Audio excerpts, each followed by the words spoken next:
ሰላም ለሁላችሁ ውድ የተከበራችሁ የቻናላችን ቤተሰቦች፣ እስኪ ዛሬ ስለ አንድ ታላቅ ስለሆነ የህይወት ቁልፍ ስለሆነ ነገር እንነጋገር። ይህ ዝምታ ይባላል። ዝምታ ወዳጄ፣ ሰዎች በአሁኑ ሰዓት ያወራሉ እንጂ ተግባር ፈጽሞ ከነሱ የለች። ይህን ደግሞ የምትረዳው ወሬ ብቻ ሲያወሩ በመስማት አንተ ከእነርሱ ፍጹም የተለየህ ልትሆን ይገባል። ወሬኛ ወይም ደግሞ ለፍላፊ አፈኛ አትሁን። ባህሪህ ሊሆን ፈጽሞ አይገባም። ሰዎች አሳን ለማጥመድ መንጠቆውን እንደሚጠቀሙት ሰዎችንም ደግሞ ለክፋታቸው ይጠቀሙባቸው ከአፋቸው የሚወጣን ቃል ይጠቀማሉ። አንዳንድ ብልህ ሰዎች ከምላስ የወጣን በጆሮአቸው መቅለብ ተክነውበታል። ስለዚህ አንተም በህይወት ስትኖር ስለምትናገራቸው ነገሮችና ስለምትናገራት ቃል ዋጋ ይሰጥህ ዘንድ መቼ ማውራት እንዳለብህ እወቅ። ዝም ብለህ አንተ እንደ አፈኛ ወይም እንደ ለፍላፊ መቆጠርን የምትሻ ከሆነ ግን ላገኘኸውም ላወቅከውም ላላወቅከውም ዝም ብለህ ያገኘውን ዘባጥር ወይም ተናገር። ይህ ግን ፈጽሞ ለአንተ ክብርን የሚያሰጥ አይደለም። ከዛም ደግሞ ከፍ ሲል ቃላቶችህ እጅግ የተናቁና የተዋረዱ ይሆናሉ። ነገር ግን አንዳንድ ጊዜ በዝምታ ታላቅ በሆነ ካባ ልትሸፍናቸው እንዲሁም ደግሞ የዝምታን ካባ ልታጎናጽፈው ይገባል። ሰዎች አንተን እንደ አፈኛ እንዳይቆጥሩህ አንዳንድ ጊዜ በምትናገርባቸው የአረፍተ ነገሮች መሃል ዝምታን ምረጥ። ምናልባት ይህ ነገር እነሱ ወሬህን ጆሮ ዳባ ልበስ ብለው እንዳያልፉህ ወይም ደግሞ በቅጽበት አንተን እየሰሙ እንደሆነና እንዳልሆነ ለማረጋገጥ ይሆናል። ዝምታ ወይም በመሃል ጋፕ መፍጠር። ለምሳሌ እኔ ዛሬ አንተን ሳወራህ በመሃል ዝም ብለው አንተን በደንብ የምናገረውን ነገር እንድታስብና እንድታሰላስል ለአንተ በርን ይከፍትልሃል። ይህ ደግሞ በመናገር ጥበብ ውስጥ ታላቅ የሆነ ችሎታ ነው። ይህን ችሎታን ደግሞ አንተ በተፈጥሮ ማንም አልታደለውም። አንተ በልምምድ ታመጣዋለህ። አረፍተ ነገሮችን ስትናገር ለ5 ሰከንድ ያህል ዝምታን ምረጥ። ምናልባት ሰዎች አንተ ስለምታወራቸው ነገር እያሰላሰሉ እንዲሆኑ ያደርጋል። ለአንተ ደግሞ በጽሞና እየሰሙ እንደሆነና እንዳልሆነ ያረጋግጣል። ስለዚህ ወዳጅ ይህን ታላቅ ቁልፍ ነገር አለው። ዝምተኛ ሁን። ዝም አይነቅዝም ይባላል። ምናልባት አንተ ከማውራት ይልቅ ብትሰማ ዛሬ ካለህበት የተሻለ ደረጃ ላይ ትደርሳለህ። ምክንያቱም እውቀት የሚገኘው ከመስማት ከማየት ነውና። መናገር ምናልባት ያወቀ ጥበበኛ ሲያወራ መስማትን ከሚያክል ጥበብ የሚበልጥ አይደለም። ምናልባት መናገር እንዲሁ አንተን የሚያስለካ ይሆናል። አፍ ሲከፈት ጭንቅላት ይታያል እንዲላበው።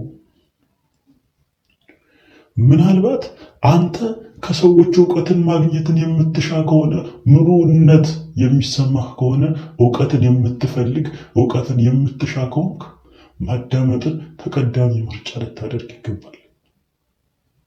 ምናልባት ሰዎች እነርሱን አዳምጠህ አንተ ስታወራ ለአንተ በደንብ በቃላቶች መሃል ወሬዎችን ሳያስገቡ እንዲሰሙ ያደርጋል። ምክንያቱም ሰምታቸዋልና እነርሱ ደግሞ በደንብ ያዳምጠዋል።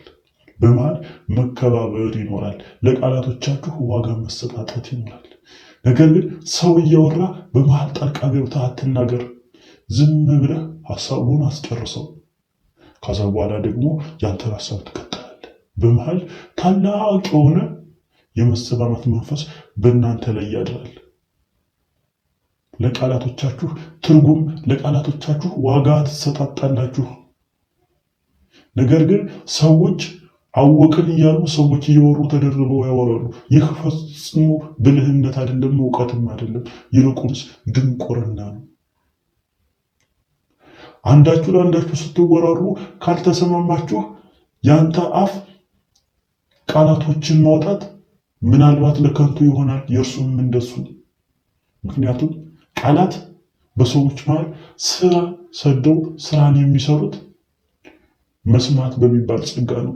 ካልተሰሙ ቃላት ወደ ድርጊት አይለወጥምና ምናልባት ከሰዎች ጋር ስትነጋገር በምታደርግ ሰዓት ንግግሮችን ልክ ስብሰባ ላይ እንዳለህ አድርገህ ራስህን ቆጥር። ሰዎች ሀሳባቸውን እስኪጨርሱ በጽሞና ሰምተህ አንተም ደግሞ ለምትናገረው ነገር አሰላስለህ ጊዜያትን ወስደህ መናገርህን ጀምር። በመሃል ግን ተናግረህ በአረፍተ ነገሮች መሃል ጋብ ያስፈልጋል። ምክንያቱም ለቃላቶች ዋጋ እንዲሰጡ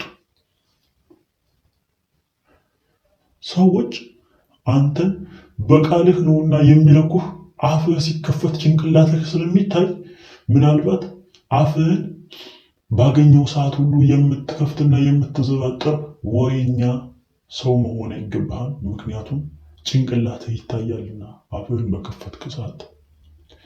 ስለዚህ ሰዎቹ ሲያወሩህ በጽሞና አዳምጥ። አንተም ደግሞ ለምትናገረው ነገር እነርሱ ክብር ይሰጡ ዘንድ ሰዎችን ማዳመጥ መልካም ነውና። ለዚህም ነው ተፈጥሮ ሁለት ጆሮ ሰጣ አንድ አፍ የሰጠችህ፣ በደንብ እንድታዳምጥ፣ ነገር ግን በትንሹ እንድታወራ። ማዳመጥ እጅግ በጣም ከፍተኛ የሆነ ክብርን የሚያጎናጽፍ ነው። ነገር ግን በአሁን ዘመን ክብርን እንደሚያስነሳ ነገር ሰዎች ይነግሩሃል። ነገር ግን ፈጽሞ ክብርን የሚያስነሳ ሳይሆን ክብርን ወይም የክብርን ካባ የሚያጎናጽፍ ታላቅ በረከት ነው እልሃለሁ ጀግና። አንተ የዚህ የጀግና ትውልድ አባል ነህና ነገሮችን በጥበብ የምታስኬድ ጀግና ልትሆን ይገባል። ለዚህ ደግሞ ለህይወት አንድ ቁልፍ እንደ ወዳጅ እንደ ጓደኛ የምመክርህ ዝምታን። ዝም በል። መቼ ማውራት እንዳለብህ እወቅ። መቼም ደግሞ መስማት እንዳለብህ እወቅ። የምትሰማውን ነገር ግን ምረጥ እልሃለሁ። ሁሉንም አዳምጥ እያልኩ አይደለም። የምትሰማውን ምረጥ።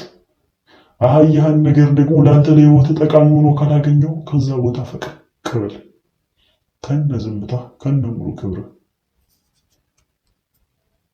ከሰዎች እጅግ በጣም ታላቅ ክብርን የሚሹ ሰዎች ወይም ደግሞ በሰዎች የሚከበሩ ሰዎች ዝምታን ንብረታቸው ያደረጉ ሰዎች ናቸው እና መቼ መናገር እንዳለባቸው ያውቃሉ። መቼ መናገር እንዳለባቸው የሚያውቁ ሰዎች ልብን የማቅለጥ ከፍተኛ የሆነ ጸጋና በረከት አላቸው። እነዚያን ሰዎች ትሆን ዘንድ ነው እኔም ዛሬ የምነግርህ። ዝምታን ምረጥ። አንዳንድ ጊዜ እኮ ሰዎች በመስማት ልታከማቸው ትችላለህ።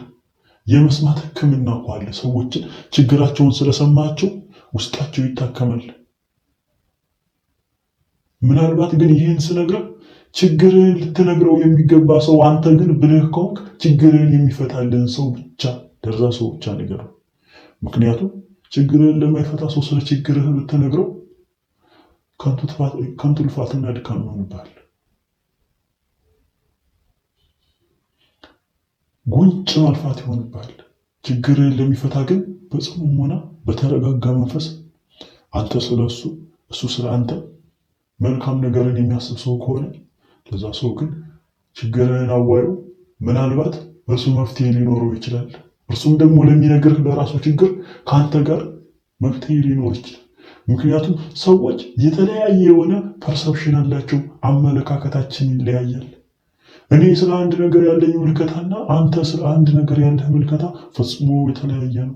ምናልባት እኔ አንድ ነገርን መልካምነቱን ብቻ እያሰብኩ ሊሆን ይችላል። የዛ ነገር ግን ክፋቱ ላይ ይታየኝ ይችላል። ወዳጄ ከሆንክ አንተ ልትነግረኝ ይገባል። ይህንን ግን ስታደርግ እኔ ስለዛ ነገር ሳማክርህ በጽሞና ከሰማኸኝ በኋላ አንተ ደግሞ ትዕግስትና መረጋጋት እንዳለው ሰው በጽሞና ከሰማህ በኋላ አንተ ለእኔ ትነግረኛለህ።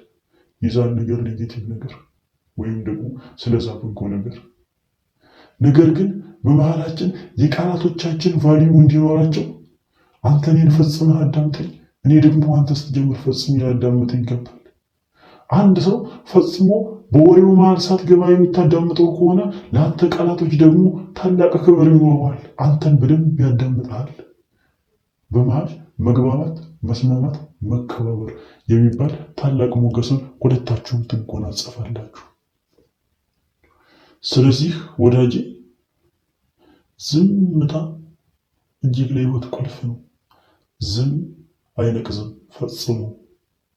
ዝምታን የሕይወት ቁልፍህ አድርገው። ፈጽመህ አድማጭ ሰው ሁን። ቻናላችን ከተመቸህ ላይክ፣ ሼር፣ ሰብስክራይብ አድርገህ ለወዳጅ ለዘመዶችህ እንዲሁም ደግሞ ለትዳር አጋርህ ለፍቅረኛ ሊሆን ይችላል ታጋራት እንድጋባዝኩ። ምክንያቱም የዛሬው ትምህርቴ የዛሬው የተነጋገርንበት ነገር እጅግ ለሰው ልጅ በጎ ስለሆነ ሰዎችን ምናልባት አንድ ሰው መቀየር የሚችል ከሆነ የአንድ ሰው ህይወትን የሚያስተካክል ከሆነ ያን በረከት ሁለታችንም የምናገኝ ይሆናል። መልካም